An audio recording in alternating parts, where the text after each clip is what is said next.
I am the Notherian, and I'm here today with Kit. Hey, Kit. Hey guys. And this is my 100th draft, and so I brought Kit along, and I wanted to record it for you, and we'll see how it goes. So this is Pack 1, Pick 1. In my opinion here, the pick is between Orion Justicar and Grimgaunt Predator. So I've had a lot of luck with Grimgaunt Predator in Necreum Tempest decks. Tempest is probably my favorite faction to draft, although I don't think I can justify taking either Master of Elements or Fervent Assault, given the other options in the pack. But I like drafting Tempest, and Predator goes well in a Necreum Tempest deck.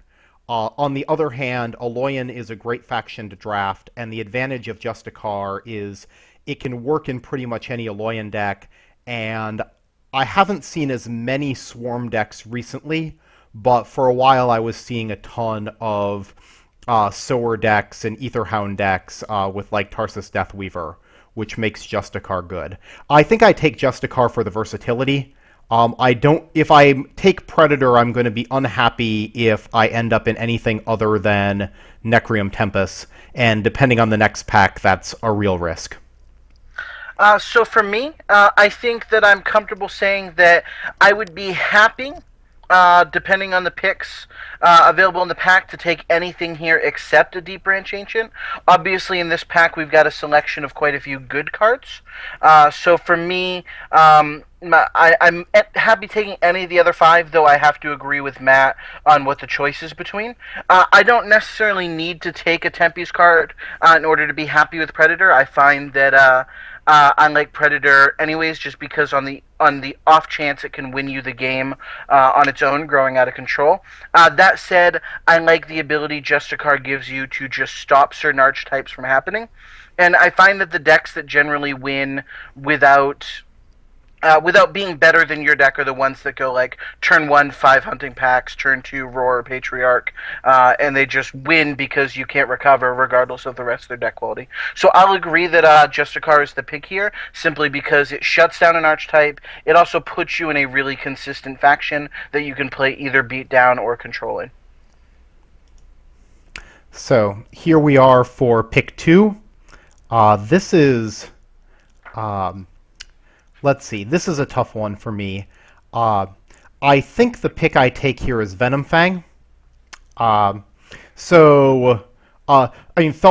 is just a good, versatile card. Always happy to have Fellwalker in my Necreum decks, but I'd much rather be in Aloyan Utera than be in Aloyan Necreum. Lifeblood Dryad is really hit or miss. I've had great success with Lifeblood Dryad, particularly if I can pick up some Aetherhounds and some Sowers. Getting the Lifeblood trigger can really turn a game around. But it's a really inconsistent card, whereas Venomfang is just a card that performs so consistently. I think I need to take the Venomfang. For me, it's actually not a close pick at all. First off, any chance I can go into Aloyan Utera, it is I take it, I snag it just as much as I can. I've actually passed legendaries to go into this faction combination. My highest win percentage is with this faction combination. Venomfang is an incredible card. It can be a 6-power blocker if you include the poison. And also hits those other key benchmarks at taking other creatures out. It can allow you to get incremental advantage taking out a creature while blocking another lane or applying pressure in a different lane, allowing you to ignore that other creature that you don't want to deal with. I just find it very, very strong, and coincidentally, I would take it over a lot of heroics, like we're going to do here. Oh. So, very happy with the last two picks. This pack is not offering me anything very exciting. I think Metamind Adept is a card that is much better in Constructed than it is in Draft. In Constructed, you can use Metamind Adept to get your the key cards in your deck more often. In Draft, I don't know whether or not I'm going to have key cards that I want to dig for. Uh, Light Shield Patrol is awesome if you can trigger it. I guess I'm going to take Light Shield Patrol here because there's enough stuff in Utera, like Enrage is just a good utility card, Grove Huntress, that can help you to trigger the Light Shield Patrol, and when it triggers, Light Shield Patrol is giving you good value. So what I'd like to point out is that with the exception of Druid's Chant, the other three cards you have here are cards that are all at least good with other cards. We just don't have those cards that push you in those directions. For instance, if I have a Scythian Infiltrator, I'm far more likely to take a Munitions Drone. If I have an Enrage or a Heavy Artillery, I'm far more likely to take the Light Shield Patrol. If I have a Technosmith, I'm far more likely to take the Metamind Adept. So all three of those cards are cards that would easily be the pick over another one in the pack if you had other cards that go with them. That said, even if we never see another piece of pump, if we never see another good card, Light Shield Patrol is still a 15-20 at level 3, and that's what I take it for. It does give us a win condition, it does give us a strong late game card, even if we never see any of the synergy cards with it. Whereas none of these other cards are individually more powerful on their own without their synergy pieces. That's an excellent point. Yeah, this is a pack that I would love to see late in a draft instead of seeing it so early. Yes, this would be an amazing, pick 22. So here we have a choice of two utility spells or a Bramblewood Guardian. I think I take the Feral Instinct. I'm always happy to have one Feral Instinct in a deck because it can help me close out a game if my opponent gets down at low life. Toxic Spores, okay on occasion. Bramblewood Guardian, I haven't been impressed with in draft. All right, so for me, my pick here would normally be Toxic Spores over the Instinct. We're in a faction that doesn't normally have removal, which makes me value removal a little bit more than the Feral Instinct. That said, Toxic Spores is generally going to get more mileage in a deck that is late game and controlling, and right now our deck can go either aggressive or controlling, and that's a deck that Feral Instinct can shine in. Feral Instinct can be good in both the late game decks as a way to push damage through, and the aggressive beatdown decks that are looking to also put damage through. Whereas Toxic Spore is only good in one archetype. So I take the Feral Instinct with Matt simply because it's more versatility and we don't have a direction yet. Yeah, it would be nice if we could get one or two cards to push us in a particular direction, maybe at the beginning of next pack. Hopefully. Ooh. I guess so. Yeah. I guess I take Primal Surge here. I'm not... given that I'm not quite sure what my deck is doing yet, I'm not excited to take a Primal Surge. Occasionally the +1/+1 is enough to swing a trade in your favor, but it's often a card that's difficult to level. On the other hand, Electronet just isn't going to do much for this deck, so I think I take the Surge. It's true. Whether we go late... So, Electronet is a card that I like when I'm a Loyan Necrium, and that is really about it. Mm-hmm. I really like it when you can play it with Palladium Pulse Mage and Gloom Reaper Witch and Cull the Weak, but if I'm not in a Loyan Necrium, I rarely take Electronet unless I'm forced to. So I'll take the card that we might actually play in more than one of our games, than the card that I really don't even want in my deck. Mm-hmm. And also the Primal Surge, the Primal Surge can occasionally, for example, trigger a Light Shield Patrol, and, that might provide enough value to be able to level it up without getting behind. So yeah, Primal Surge it is. And why don't you start us off, Kit? All right, so for me here, there are three picks in the pack that make me excited. None of which actually will push us in a specific direction. I'm very happy to take any of the top three top left cards: the Grove Matriarch, the Grove Huntress, and the Swamp Moss Lurker. For those who have watched me stream before, Swamp Moss Lurker is a Rule of 6 card. What a Rule of 6 card is a card that you want generally 6 or more of in your deck. They're cards with a minimum of 6, 10, 15 power, and those will let you trade up very readily. 2 Rule of 6 cards take out every level 2 creature in the game, with the exception of Shardplate Mutant. Kills all the legendary level 2s. Usually, actually, it doesn't kill Sparkblade Assassin either, but I mean that's besides the point. But I mean, like with the exception of two cards, it'll let two level ones trade up. Same thing with level three. Most average statted level threes will die to three level ones or level one and a level two of those combinations. So I really like Lurker. Huntress is a great card if you have cards to go with it. Say we had picked up a Forge Plate Sentry, I would pick this card over the other ones if we had cards that could directly benefit from the Grove Huntress. But as you can see, Matt's already highlighted the Matriarch, which is why I'm bringing it up last. It is the card that is most beneficial no matter which way we swing our deck, whether we're playing aggressive, defensive, late game. This card is the card that does the most things. So I definitely think Matriarch's the pick over the other two. Yeah, and I agree with Kit here. I've had incredibly good experiences with Grove Matriarching Draft. It's such a versatile card. You can play the level 1 version late game as a double blocker to save yourself some life when your opponent's got something nasty on the board and you're waiting for an answer. On the other hand, if you level it up, it trades favorably with a lot of even level creatures in the sense that you can often get a trade between the Grove Matriarch and their creature, and then it leaves behind the sapling to get some incidental value. So, Yeah, most of the time it's a 1921 if you actually consider it like that. yeah, that's a good way of thinking of it. So, yeah, I think we take Growth Matriarch here, although I'm definitely looking to pick up some more high power creatures later on, but I think we're going to get other opportunities to get things like the Vault Technicians and the Swamp Moss Lurkers. So, oh, okay. Interesting pack. Yep. The first thing I'll say is I'm not interested in picking up spells usually. Pump is something I'll consider. I know Matt is a huge fan of Strength in Numbers.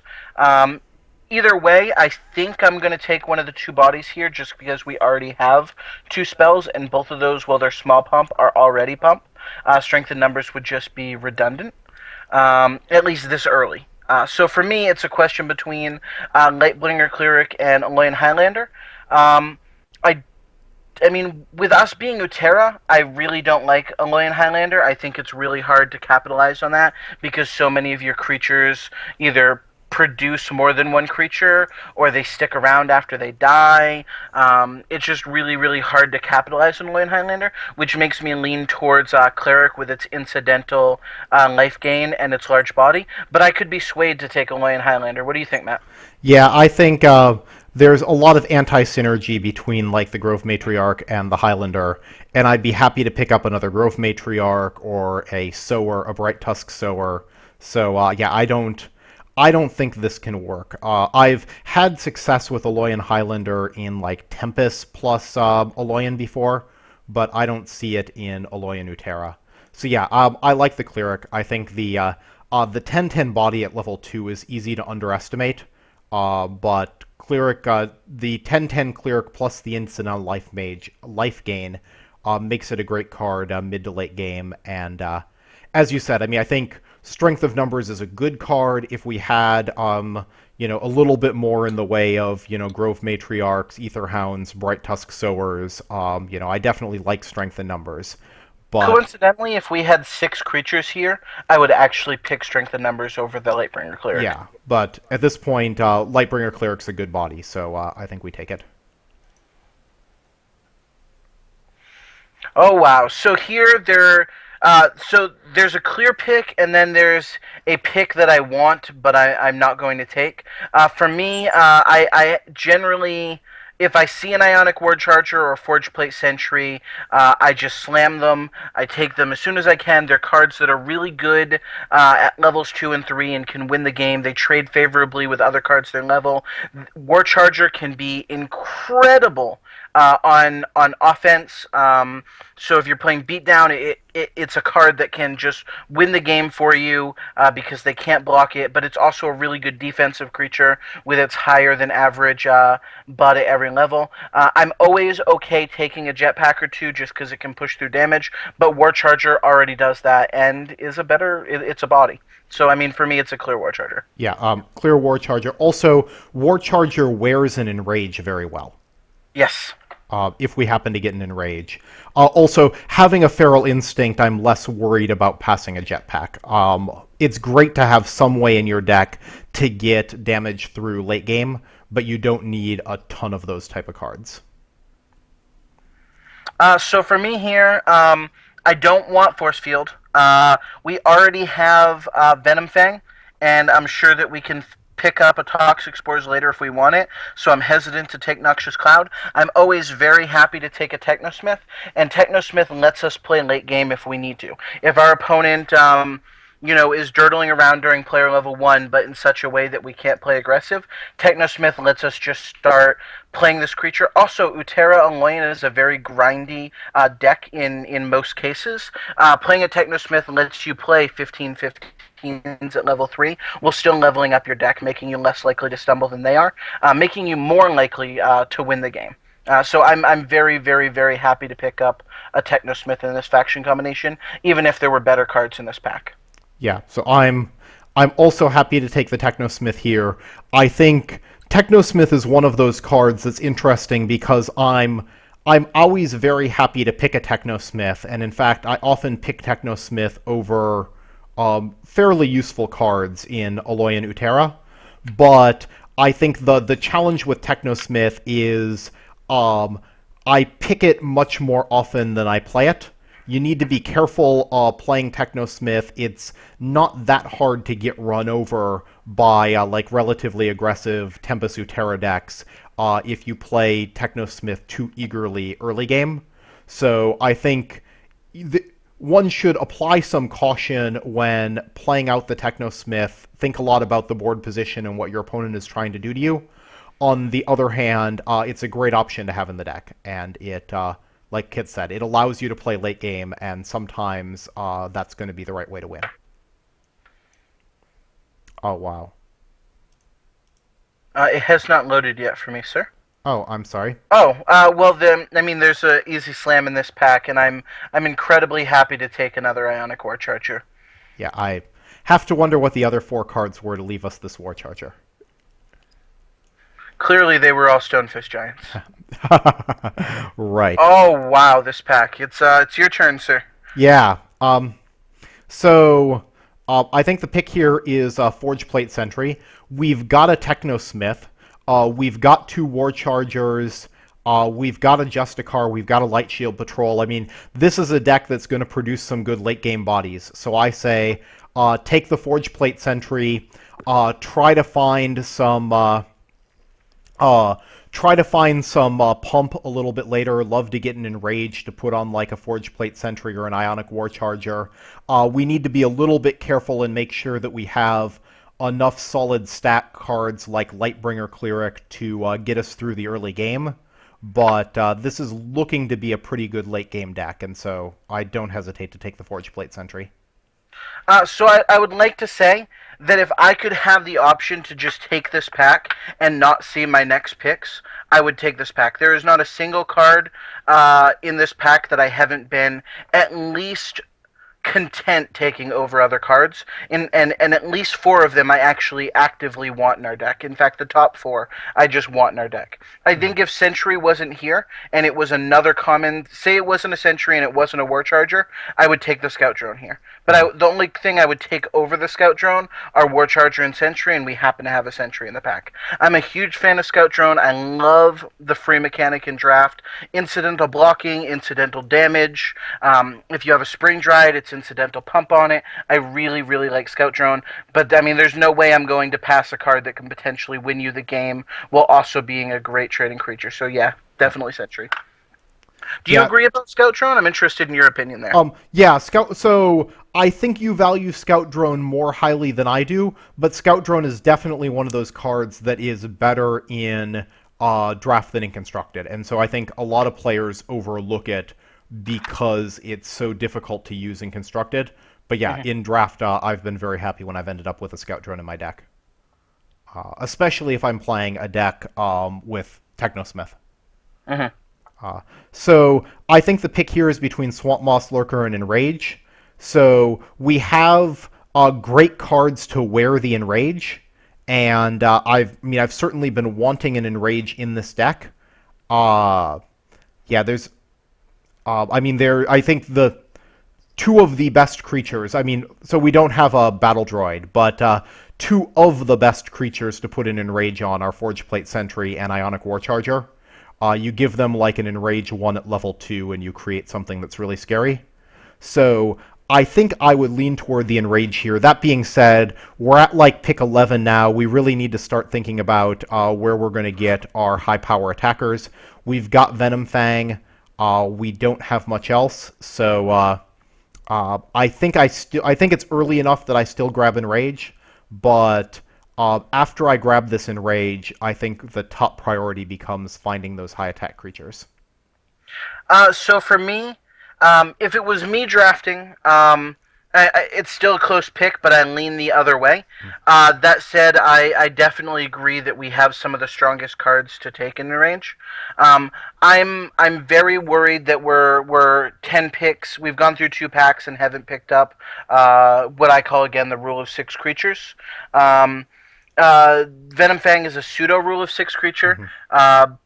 But I mean, like, it's really, really important to grab those. I think that we can pass it now, but we're really going to like be kicking ourselves later if we see a Volt Technician and another good card in the same pack. But the same thing. I mean, for me, it's like I need to pick up these cards versus I want to pick up the Enrage. That said, an Enrage can just outright win you the game and get you multiple 2, 3 for 1s. So I'm okay with it, especially since we're throwing it on cards like Sentry. Okay. You can say "I told you so" when the when the high attack cards don't materialize later on. Uh, so this is a tough call. So I've been reasonably happy with Sparkblade Assassin. In particular, Sparkblade Assassin 2 is a card that is very scary early in player rank 2 and is still quite useful even into player rank 3. So I've generally been happy with Sparkblade Assassin. Aegis Conscript is a reasonable utility card.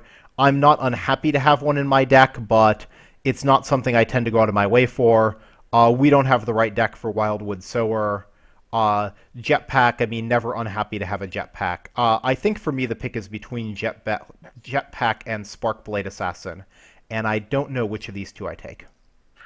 So for me, the reason I take Sparkblade Assassin here because of our spell count. I don't want Hmm. more than 6 spells in our deck if I can avoid it. So the fact that we already have 3 and we're not halfway through our picks makes me just take the Assassin over the Jetpack. I think if it were the other way around and we had so many creatures and very few Hmm. spells, I'd do the other end. So I mean, I'm just purely basing it on our spell count. Sure. No, I often play 8 spells, and so which I mean I don't know if that is a flaw in my drafting strategy, but I often play 8 spells, and so I'm a little bit less concerned. But then I may have better results if I were to focus a little bit more on my creature count. I'll have to keep that in mind going forward.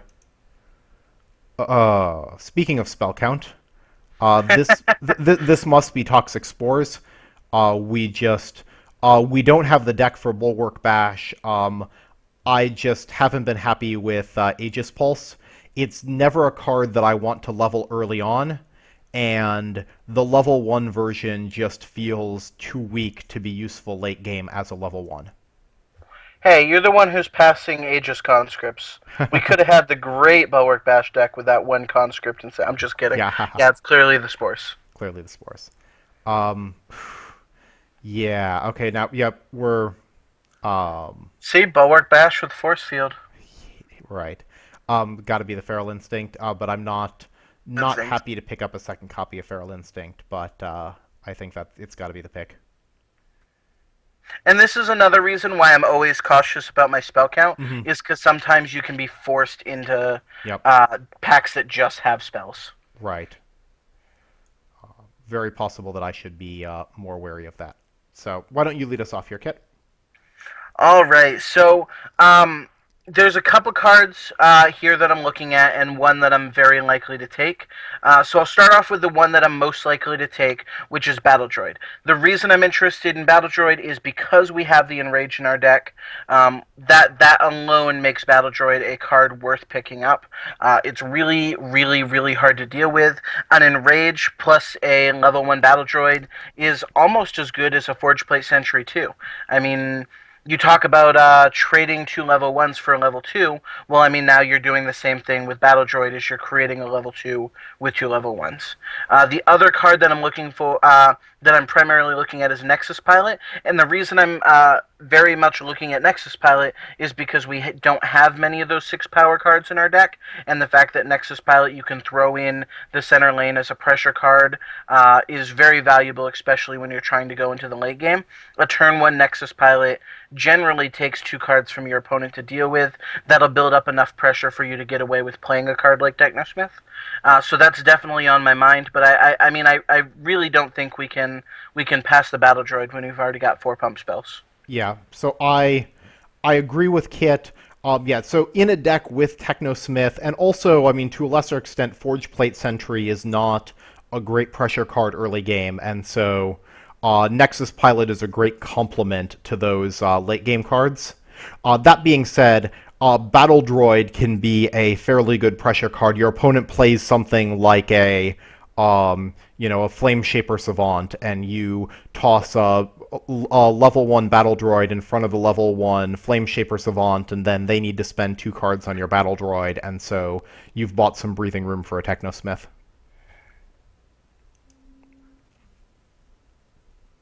What do we have here, Kit? Alrighty, so Battle Droid does have me potentially interested in strength of numbers. I'm really looking at her spell count and thinking, well, if we need to pick up another pump spell, we can do it later. So the card that I'm instantly drawn to, I'm not going to take simply because of our spell numbers, because there's no way we're not going to get forced into a pack with spells again. So that makes me look at Hunting Pack, Ravager, and Cobra. Cobra's a great blocker. We don't have a whole lot of great blockers in our deck. I think I'm most likely going to lean towards Cobra.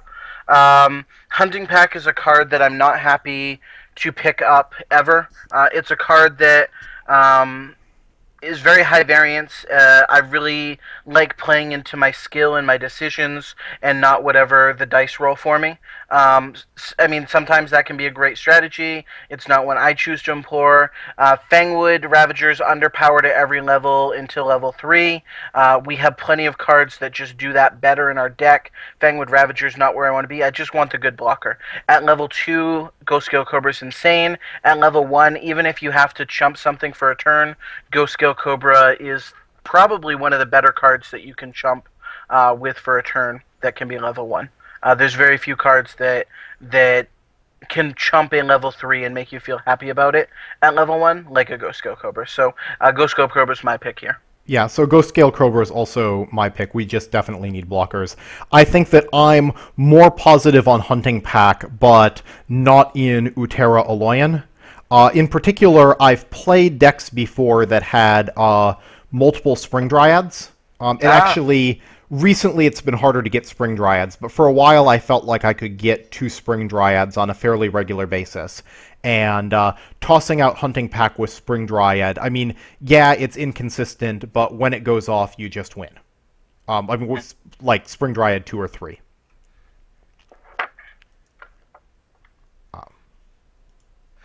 So for here, I'm not even going to look at the other cards. They're commons, with the exception of Sonic Pulse. Sonic Pulse not really worth looking at. Take the Rule of 6 card. We need the good blocker. For me, same thing here. Take the card that, as long as you level it once, can block any level 2 or 3 creature. I take the Bear Rider pretty easily. Actually, my 4th most drafted card. Now, I don't pick it highly, but my 4th most drafted card is Deepwood Bear Rider. So that should say something about the level of play that I show it. Oh, that's really interesting. Yeah, so I don't play Bear Rider nearly as often. I think that I guess maybe a number of the Utera decks that I play end up being more aggressive than this Utera deck, and so the 5/2 body is underwhelming and um, can lead you to awkward board positions early game. But anyway, in this type of deck, which is probably the type of deck you draft all the time, yeah, I see Bear Rider as being quite good. Yeah, this is my favorite type of deck. Okay. I'm used to getting a little bit more Bright Tusk Sowers, though. Yeah, so I play, I think my favorite faction combination to be in is a Tempest-heavy Tempest Utera deck, and that deck wants Brightwood, wants the Bear Rider a little bit less. Gotcha. Ooh. So here, Matt said earlier that we neither of us. Well, he said he didn't do it, but I'm going to echo his concern. I don't like level 1 Aegis Pulse, and I mean, if we had 2 Tower Vanguards in our deck, that would probably be the only way I would pick it up here over a Metasite. But I'm going to take the Metasite. I'm not excited to take Metasite either, but I could actually see us casting Metasite, and I can't ever see us casting an Aegis Pulse. Yeah, we're not going to play many Metasites, but we could end up in a matchup against another late game deck. And if we find ourselves against another late game deck, a turn 3 or 4 Metasite could be the difference between winning and losing later on. So, coincidentally, against a Necrium deck, I'll often Metasite my Technosmith in order to prevent them from getting Charnel Titan triggers. yeah, Charnel Titan being the bane of this type of Aloyan deck. So, you, sir. So I'm starting. So, interesting choice here. So as Kit has already mentioned, our spell count is a bit high. I've had good success with Scipion Augmentation. Free is quite powerful in draft. So I generally like the card, but certainly not going to pick it over a Technosmith or a War Charger. Enrage, also a good card. We've got a deck that uses Enrage very well, but 1, 2, 3, 4, 5, 6. Our spell count is getting a bit high. Kit says he doesn't like to play more than 6. I try not to play more than 8. I'm not sure which one of us is right there, but either way, our spell count's getting a bit high, and so 2 quality spells here, but I don't think we take either one. War Charger is great. I think I take a 3rd War Charger here. 2nd Technosmith is in the running, but with both Technosmith and Metasite, I mean, Technosmith and Metasite are really there in order to make sure you win the late game versus late game matchup. And I think we're already doing pretty darn good in the late game versus late game matchup. So I take the War Charger. So I take. So I think that say if we had, say if we had a Forge Guardian Beta here. Instead of the Ionic War Charger, I would take the Technosmith. But War Charger is just a solid creature at all levels, and that's really what we need right now over another card that makes us do good in the late game. We have plenty of good late game cards in our deck, and we need cards that are good at holding off pressure early. I'm going to take the War Charger here. There aren't many cards that I would pick over a War Charger that don't have 6 or more power. And the other thing that War Charger, that 3 War Charges gives us, which is nice, is when you're playing 3 War Chargers, you can pretty reliably get a War Charger 2 early in player rank 2. And, I mean, that is huge for recovering any position that you might have lost early game. That's true. Ah.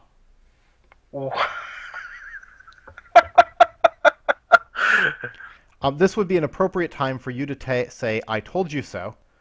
Because taking Enrage over Swamp Moss Lurker early on is looking pretty dumb now that we have the Roar showing up. That said, I don't think we can pass the Roar. Yep, I don't think so either. But given that a Roar was coming, taking that Enrage really wasn't important. Yep, it's Roar here. I really want that Lurker, but I mean... Yeah. Roar is just great in this deck. Roaring onto War Chargers is... I mean, if you can get...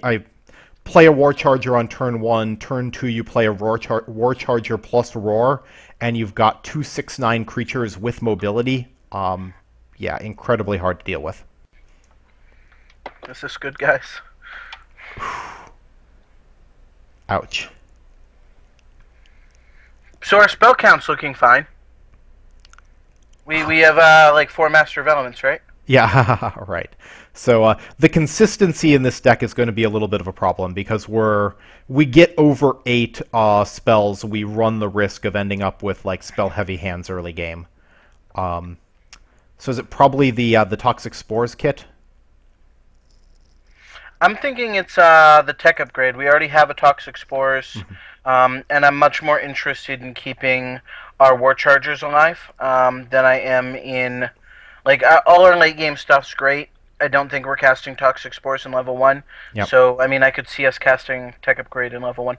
Sure. And Tech Upgrade is still good at level 2 if you consider like a 9/12 War Charger 2 with a Tech Upgrade 1 on it is a 11/12 creature with 2 armor. Yeah, that's difficult to deal with. Yeah.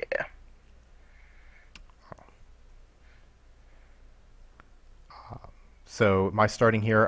Bear Rider, right? This is Yep. not Pretty even easy. not a close pick. And this is also not a close pick. Correct. Yeah, and we're just really short on yeah, we're really short on high attack creatures. So I will say that what I want here and what I'm going to take are completely different. I want to take the Sentry. I feel like we need to take the Matrix Warden. But I think Matrix Warden's really good in our deck. I agree. Yeah, and as unusual as it is to pass up a Sentry, I think Matrix Warden is really good in our deck, and it's exactly the type of high attack creature that we need. And if we draw it, I mean, things like War Charger and Battle Droid really appreciate the Matrix Warden. So. I have to say, if it was like a Volt Technician, I would take the Sentry. Mm-hmm. So here, I'm gonna take the Nexus Pilot for all the reasons I said earlier. Yep. I definitely don't want to pick up a spell. We have 2 Bear Riders. Palladium Pulse Mage is not what we need in our deck. It's Nexus Pilot. Yeah, this just isn't a Palladium Pulse Mage deck. Hey, what do you know? And very happy to take that Sentry now. Don't think any of the other cards are worth considering. Hey, what do you know? I think we'll take the Sentry. Don't think the other So, cards are worth 3 considering. Forge Plate Sentries, 3 Ionic War Chargers. We could have a really scary player level 2. What were the other 3 cards in this pack? Yeah, you have to wonder. Well, maybe one of them was Matrix Warden, and somebody else took it for the same reason we did. Take the body here. We really can't take another spell. Yeah, and I think this isn't a Pulse Mage deck. We're probably not going to cast Pulse Mage, but maybe we do. If you happen to have the Pulse Mage ability out when you also have like a Forge Plate Sentry, it works well with armor. You can really